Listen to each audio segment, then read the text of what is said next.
છું એ રંગલા કોમ લગાડ્યા ચપ્પલ તો કા સાડીમાં પપ્પા તમે તો મને ડિસ્ટર્બ કરતા જ નહીં. તમે જોતા નથી હું કેટલો વીતી છું.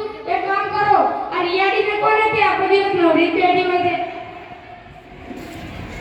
એક્સક્યુઝ મી તું જોતો નથી હું સિરિયલ જોઉં છું મને તો કઈ કામ ચીંધવાનું જ નહીં પ્લીઝ બેટા ચપ્પલ દુખો પપ્પા તમે મને ત્રાસ આપવાનું બંધ કરશો.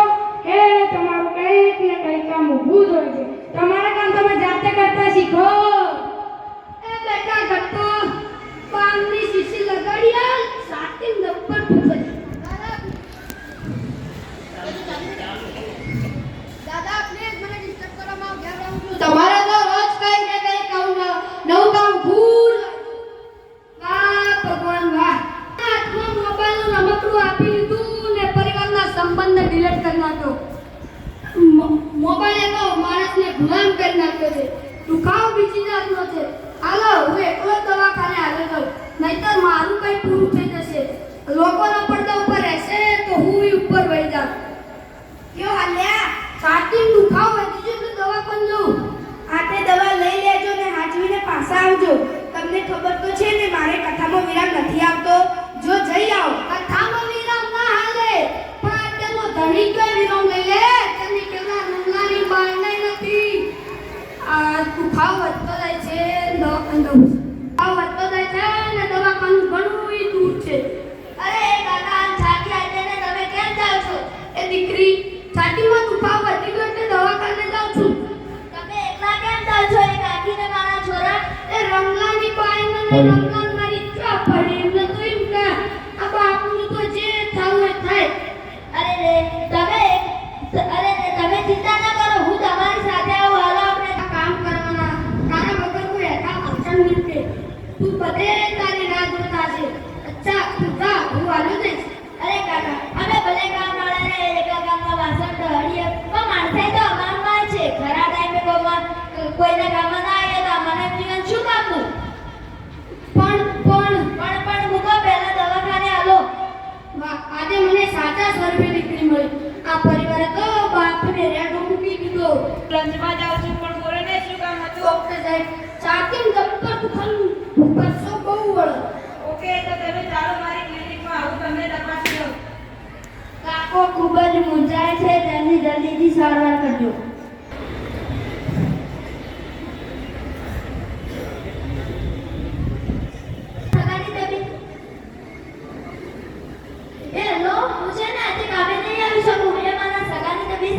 તેથી દવાખાને લઈને આવી છું પગાર કાપી નાખશો હારું પગાર કાપી નાખ આ બધાએ તો સ્વારના સગા છે એક દી કામે ન જવાય મોઢા તરશે પગાર કાપશે તો પગાર કાપી લ્યો ને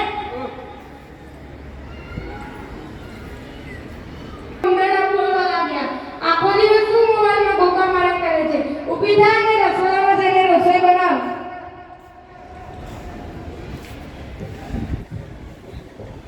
હા ભાભી જલ્દીથી રસોઈ બનાવો ને ભૂખ લાગી છે શું તમને બધાને હું એકલી જ દેખાઉં છું તમારી મમ્મીને કોને બનાવી દે મમ્મી ફોન ઉપાડે રસોડામાં જઈને રસોઈ બનાવો. હજુ મારે કથા સાંભળવાની બાકી છે તારી વહુને કેમ બનાવી દે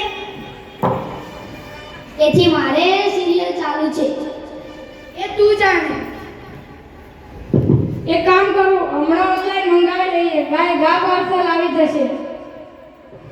મારા માટે પિઝા મારા માટે બર્ગર મારા માટે પાવભાજી તમારે તો કઈ બોલો. મારા માટે સાદું ગુલાબ મંગાવજે અલગથી લો થોડી વારમાં પાર્સલ આવી જશે.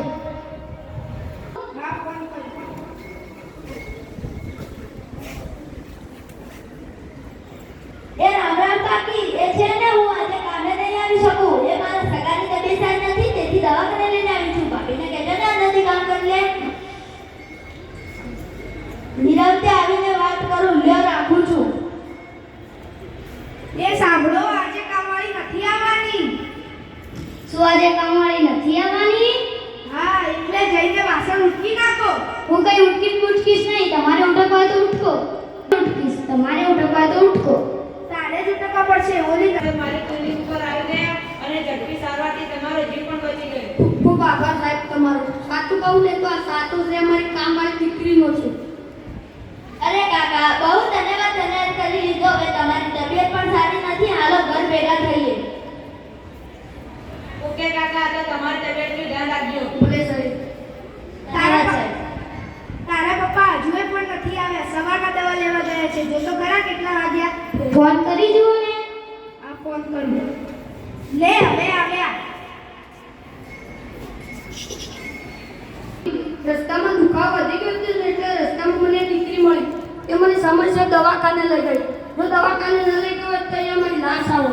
હે ભગવાન, આ મોબાઈલની માથાકૂટમાં શું પરિણામ આવી ગયું? હે ભગવાન, તમે મને બચાવી. હે દીકરા, તે મારું સૌભાગ્ય બચાવ્યું. તારો ખૂબ ખૂબ આભાર. હા પપ્પા, મમ્મીની વાત બિલકુલ સાચી છે. અમે તો આખો દિવસ મોબાઈલમાં અને બિઝનેસની માથાકૂટમાં પડ્યા રહીએ છીએ. પણ મને આજે સમજાઈ ગયું કે બિઝનેસ કે પૈસો મહત્વનો નથી, પપ્પા મહત્વના છે. માફ કરી દે પપ્પા, માફ કરી દે. સાવ સાચી વાત. મારી પણ બહુ મોટી ભૂલ થઈ ગઈ. આ પારકી છોકરી થઈને, ઘરની કામવાળી થઈને આટલું સમજી શકતી હોય ને તમને દવાખાને લઈ ગઈ હોય. હું તો તમારા ઘરની લક્ષ્મી છું. તો એ મને આટલું ના સમજાણ. માફ કરી દો પપ્પાજી, મને માફ કરી દો.